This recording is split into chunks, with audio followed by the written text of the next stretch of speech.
ഇപ്പോൾ സുരക്ഷിതമാണ് എന്ന് തെളിയിക്കുന്ന സുരക്ഷിതമാണ് എന്നതിൻ്റെ സൂചന നൽകുന്നതാണ് അവസാനത്തെ സൈറൺ. അതോടുകൂടി ആളുകൾക്ക് പഴയ പോലെ നേരത്തെ എവിടെയാണ് ഉണ്ടായിരുന്നത് അങ്ങോട്ടേക്ക് മടങ്ങാം എന്നുള്ളതിൻ്റെ സൂചനയാണ് അവസാനത്തെ സൈറൺ നൽകുന്നത്. അങ്ങനെ അരമണിക്കൂർ നീണ്ട മോക്ക് ഡ്രിൽ പൂർത്തിയാവുകയാണ്.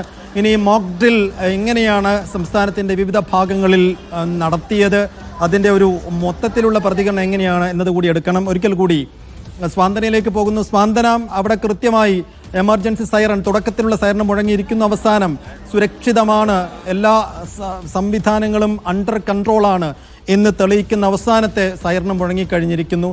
എങ്ങനെയായിരുന്നു മൊത്തത്തിൽ ഈ അരമണിക്കൂർ കടന്നുപോയത്? ആളുകൾ ഒരു പ്രതികരണം എങ്ങനെയാണ്?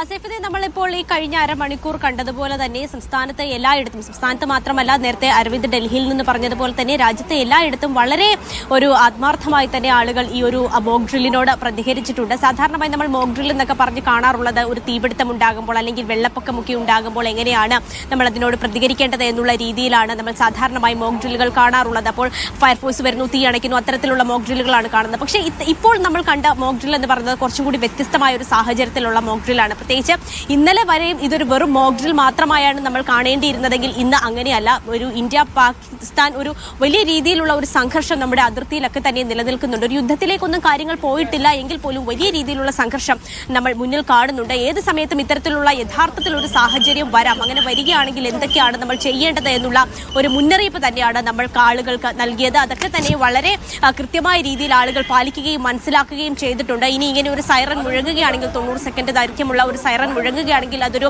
വ്യോമാക്രമണം ഉണ്ടാകുന്നതിന് മുൻപുള്ള സൈറനാണെന്ന് ആളുകൾക്ക് മനസ്സിലാക്കാൻ കഴിയുകയും കൃത്യമായ സ്ഥലത്തേക്ക് മാറുകയും ഒക്കെ ചെയ്യുന്ന രീതിയിലേക്ക് ആളുകൾ തയ്യാറായിട്ടുണ്ട് എന്നുള്ളത് തന്നെയാണ് നമ്മൾ മനസ്സിലാക്കുന്നത്. പലയിടങ്ങളിലും ഇവാക്യുവേഷൻ അടക്കം നടത്തിയ ആളുകളെ അത് കാണിച്ചു കൊടുത്തിട്ടുണ്ട്. ഇപ്പോൾ ഞാൻ നിൽക്കുന്നത് ഈ KSDM ദുരന്ത നിവാരണ അതോറിറ്റി ആസ്ഥാനത്താണ്. ഇവിടെ ഇവാക്യുവേഷനും മറ്റു കാര്യങ്ങളും ഒന്നും കാണിച്ചിരുന്നില്ല. ഇവിടെ എങ്ങനെയാണ് ഈ സൈറൺ പ്രവർത്തിക്കുന്നത് എന്നുള്ള കാര്യം മാത്രമാണ് ഇവിടെ നിന്നും നമ്മൾക്ക് കാണാൻ കഴിഞ്ഞത്. അതുപോലെ നേരത്തെ ഷിജോ നിന്ന സ്ഥലത്ത്, ലുലുമോളിലും മറ്റിടങ്ങളിലും, അതുപോലെ തന്നെ ജോയ്സ് നിന്ന സ്ഥലത്തൊക്കെ തന്നെ നമ്മൾ കണ്ടതാണ്. അവിടെയും കളക്ട്രേറ്റിലും അതുപോലെ ആളുകൾ കൂടുന്ന ഇടങ്ങളിൽ, ഇപ്പോൾ സിനിമാ തിയേറ്റർ ആണെങ്കിലും അല്ലെങ്കിൽ മോൾ ആണെങ്കിലും ഒരു കളക്ട്രേറ്റ് ആണെങ്കിലും ഒരു വലിയ ഒരു കോംപ്ലക്സ് ആണെങ്കിലും ഒരുപാട് ആളുകൾ വരുന്ന ഇടത്ത് ഒരു ഇത്തരത്തിലൊരു സൈറൺ കേൾക്കുകയാണെങ്കിൽ അവർ എന്താണ് ചെയ്യേണ്ടത്? പുറത്ത് നിൽക്കുന്ന ആളുകൾ ഉടനെ അകത്തേക്ക് പോകണം, അല്ലെങ്കിൽ ഒരു ഏതെങ്കിലും തരത്തിലുള്ള ഒരു ആക്രമണം ഉണ്ടാകുകയാണെങ്കിൽ എങ്ങനെയാണ് ആളുകളെ അവിടെ നിന്ന് ഒഴിപ്പിക്കുന്നത് അല്ലെങ്കിൽ ആശുപത്രിയിലേക്ക് കൊണ്ടുപോകേണ്ടത്? ആ സമയത്ത് പോലീസും ഫയർഫോഴ്സും മറ്റ് നമ്മുടെ ആരോഗ്യ സംവിധാനങ്ങളും പ്രതിരോധ സംവിധാനങ്ങളും ഒക്കെ എങ്ങനെയാണ് പ്രവർത്തിക്കുക എന്നുള്ള ഒരു മുന്നറിയിപ്പാണ്, അല്ലെങ്കിൽ അതിന് ഒരു എക്സാമ്പിൾ ആണ്, അല്ലെങ്കിൽ ഒരു ഉദാഹരണമാണ് നമ്മൾ ആളുകൾക്ക് കാണിച്ചു കൊടുത്തത്. നിരവധി ആളുകൾ ഈ മോക്ക് ഡ്രില്ലിന്റെ ഭാഗമാകുകയും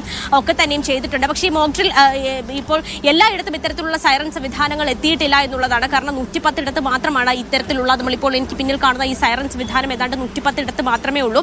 ഈ ഒരു സൈറന്റെ ഒരു മുഴക്കം അല്ലെങ്കിൽ ഒച്ച എന്ന് പറയുന്ന ഒരു 1-1.5 കിലോമീറ്റർ മാത്രം ദൂരത്തിലേ എത്തുകയുള്ളൂ. ബാക്കിയുള്ള ഇടങ്ങളിൽ ഇത്തരത്തിലുള്ള ഒരു സംഭവം ഉണ്ടാകുകയാണെങ്കിൽ മൈക്രോഫോണുകൾ ഉപയോഗിച്ച് അല്ലെങ്കിൽ മറ്റേതെങ്കിലും തരത്തിലുള്ള അനൗൺസ്മെന്റ് സംവിധാനം, പ്രത്യേകിച്ച് ഈ അമ്പലത്തിലെയും പള്ളികളിലെയും ഒക്കെ തന്നെയും അനൗൺസ്മെന്റ് സംവിധാനങ്ങളൊക്കെ ഉപയോഗിച്ചുകൊണ്ട് ഇത്തരത്തിലൊരു പ്രശ്നമുണ്ട്, ആളുകൾ സുരക്ഷിത സ്ഥലത്തേക്ക് മാറണം എന്ന രീതിയിലായിരിക്കും മുന്നറിയിപ്പ് നൽകുക. അപ്പോൾ അത്തരത്തിലുള്ള കാര്യങ്ങളൊക്കെ തന്നെയും ഒരു ബോധ്യം ആളുകളിൽ ഉണ്ടാക്കുക എന്നുള്ളത് തന്നെയായിരുന്നു. അതുപോലെ തന്നെ നമ്മൾ വീട്ടിലാണ് ഇരിക്കുമ്പോഴാണ് ഇത്തരത്തിലുള്ള സൈറൺ കേൾക്കുന്നതെങ്കിൽ വീട്ടിലെ ജനലുകളെല്ലാം അടച്ച് വെളിച്ചമെല്ലാം അടച്ചുകൊണ്ട് ഇരിക്കണം. ഇനി ഏതെങ്കിലും തരത്തിൽ ലൈറ്റൊക്കെ ഓൺ ആക്കേണ്ടി വരികയാണെങ്കിൽ വലിയ കാർഡ്ബോർഡുകളൊക്കെ വെച്ചുകൊണ്ട് ലൈറ്റിനെ എല്ലാം പുറത്തേക്ക് പോകാതെ, വെളിച്ചം പുറത്തേക്ക് പോകാത്ത തരത്തിൽ കാർഡ്ബോർഡൊക്കെ വെച്ച് മറച്ചുകൊണ്ട് വെട്ടം ഇടണം, ലൈറ്റ് ഇടണം തുടങ്ങിയ കാര്യങ്ങളൊക്കെ തന്നെയും ആളുകളോട് പറഞ്ഞിട്ടുണ്ട്. ഇപ്പോൾ നമ്മൾക്കിപ്പോൾ ഇവിടെ വലിയ രീതിയിലുള്ള ബങ്കർ സിസ്റ്റങ്ങളൊന്നും ഇല്ലായിരുന്നു. പെട്ടെന്നൊരു മിസൈൽ ആക്രമണം ഉണ്ടാകുകയാണെങ്കിലോ അല്ലെങ്കിൽ പെട്ടെന്നൊരു സൈറൺ സംവിധാനം കേൾക്കുകയാണെങ്കിലോ ഓടിപ്പോയിരിക്കാൻ നമുക്കിവിടെ ഒരു ബങ്കറുകൾ ഇല്ല എന്നുള്ളതാണ്. അല്ലെങ്കിൽ നമ്മൾ ഇതിനു മുമ്പ് അങ്ങനെ യുദ്ധത്തെ ശീലിച്ചിട്ടില്ല എന്നുള്ളത്. ഇതുപോലൊരു മോക്ക് ഡ്രില്ല് തന്നെ രാജ്യത്ത് നടക്കുന്ന 1971 ശേഷം ആദ്യമായിട്ടാണ്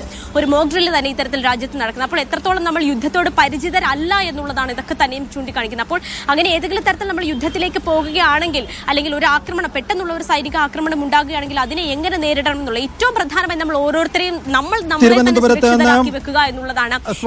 വിവരങ്ങൾ നൽകിയത്. 4.5 മണിക്കൂർ നീണ്ട മോക്ക് ഡ്രിൽ പൂർത്തിയായിരിക്കുന്നു. അവസാനത്തെ സൈറൺ മുഴങ്ങിയിരിക്കുന്നു. സേഫാണ്, സുരക്ഷിതമാണ് എന്ന് സൂചിപ്പിക്കുന്നതാണ് അവസാനത്തെ സൈറൺ. അങ്ങനെ ഈ മോക്ക് ഡ്രിൽ പൂർത്തിയായി കഴിയുമ്പോൾ എല്ലായിടങ്ങളിലെയും പ്രതികരണമാണ് നമ്മൾ തേടുന്നത്. ഡൽഹിയിലേക്ക് പോകുന്നു. അരവിന്ദ്, ഡൽഹിയിൽ ഏതൊക്കെ ഭാഗങ്ങളിലാണ് ഈ മോക്ക് ഡ്രിൽ സംഘടിപ്പിച്ചിരുന്നത്? അരവിന്ദ് നിൽക്കുന്ന സ്ഥലത്ത് എത്ര കണ്ട ആളുകൾ അതുമായി സഹകരിച്ചു, റെസ്പോണ്ട് ചെയ്തു, എങ്ങനെയായിരുന്നു മൊത്തത്തിലുള്ള കാഴ്ചകൾ?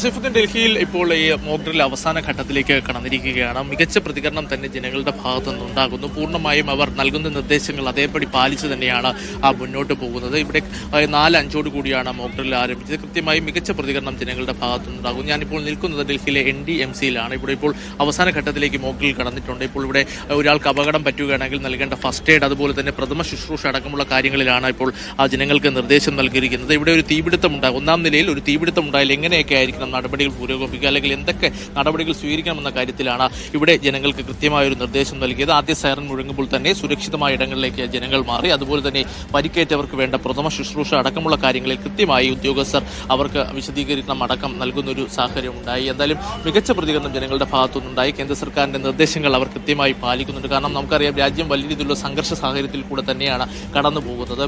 പാകിസ്ഥാന്റെ ഭാഗത്തുനിന്ന് വലിയ രീതിയിലുള്ള പ്രകോപനം തുടരുന്ന ഒരു സാഹചര്യമുണ്ട്. അതുകൊണ്ട് തന്നെ ജനങ്ങളെ പൂർണ്ണമായും സജ്ജമാക്കുക എന്നത് തന്നെയാണ് കേന്ദ്ര സർക്കാർ ഇതിലൂടെ ലക്ഷ്യം വയ്ക്കുന്നത്. അത് ജനങ്ങളുടെ ഭാഗത്തു നിന്ന് മികച്ച പിന്തുണ, അത് മികച്ച പ്രതികരണം ലഭിക്കുന്നുണ്ട്. നമ്മൾ ആ ദൃശ്യങ്ങളിൽ കാണുന്നത് പോലെ തന്നെ അവസാന ഘട്ടത്തിലേക്ക് ഡൽഹിയിലെ മോക്ക് ഡ്രിൽ നടപടികൾ പുരോഗമിക്കുകയാണ്. എന്തായാലും ജനങ്ങളുടെ ഭാഗത്തു നിന്ന് മികച്ച പ്രതികരണം തന്നെ രാജ്യത്തുടനീളം ലഭിച്ചതുപോലെ തന്നെ ഡൽഹിയിലും മികച്ച പ്രതികരണം ലഭിക്കുന്നു. ഡൽഹിയിലെ വിവിധയിടങ്ങളിൽ ഇന്ന് മോക്ക് ഡ്രിൽ സംഘടിപ്പിച്ചിരുന്നു. സർക്കാർ തലത്തിലും അല്ലാതെയും സ്വകാര്യ സ്ഥാപനങ്ങളടക്കം സ്വന്തം നിലയ്ക്കും ഇന്ന് മോക്ക് ഡ്രിൽ സംഘടിപ്പിച്ചുകൊണ്ട് സർക്കാരിന്റെ ഈ ഉദ്യമനത്തിൽ കൃത്യമായി പങ്കാളികളായിട്ടുണ്ട്. എന്തായാലും പൂർണ്ണമായും ജനങ്ങളുടെ ഭാഗത്തു നിന്ന് മികച്ച പ്രതികരണം തന്നെയാണ് ഡൽഹിയിലടക്കം ലഭിച്ചിരിക്കുന്നത്.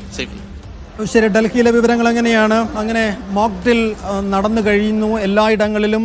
സംസ്ഥാനത്ത് 14 കേന്ദ്രങ്ങളിലുണ്ടായിരുന്നു. ഒപ്പം രാജ്യത്ത് എല്ലാ ഭാഗങ്ങളിലും, എല്ലാ സംസ്ഥാനങ്ങളിലും വിവിധ കേന്ദ്രങ്ങളിൽ ഇപ്പോൾ മോക്ക് ഡ്രിൽ പൂർത്തിയായിരിക്കുന്നു. 4 മണിയോടുകൂടി ഒരു എമർജൻസി സൈറൺ മുഴങ്ങുന്നു. പിന്നീട് അരമണിക്കൂർ നീളുന്ന മോക്ക് ഡ്രിലിന് പരിസമാപ്തി കുറിച്ചുകൊണ്ടുള്ള ഒരു എൻഡ് സൈറൺ കൂടി മുഴങ്ങിയതിന് ശേഷം ആ പ്രോസസ്സ് പൂർത്തിയായിരിക്കുന്ന എല്ലായിടങ്ങളിലും. എന്തായാലും ഒരു അടിയന്തര സാഹചര്യം ഉണ്ടായാൽ, ഒരു യുദ്ധമുഖത്തേക്ക് കാര്യങ്ങൾ നീങ്ങിയാൽ, ഇപ്പോൾ രാജ്യം ഒരു യുദ്ധമുഖത്തല്ല ഉള്ളത്.